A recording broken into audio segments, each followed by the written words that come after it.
And he said, you know, the father had heard of H.L. Mencken and said, wow, that's really something. He said, what do you make a week? $16. Wow. Didn't hesitate. Said, I tell you what I want you to do, son. My daughter's going to take you down to Union Station in Chicago tomorrow morning. You're going to go back to Baltimore, and you will never, ever see my daughter again, as long as you live, nor will she try and see you. Have you got that?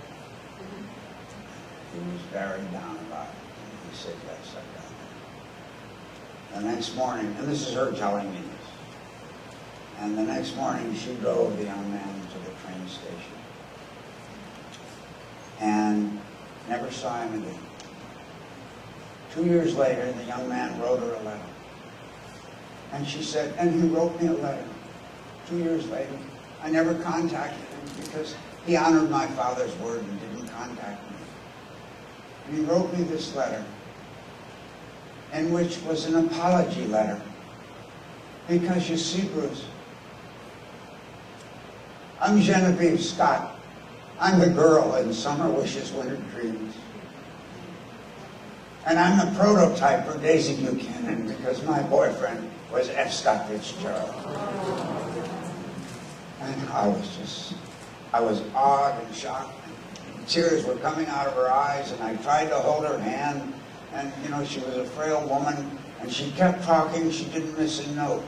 And she said, you wrote me a letter apologizing for the fact that he might have made me a little bit of a heel in The Great Gatsby.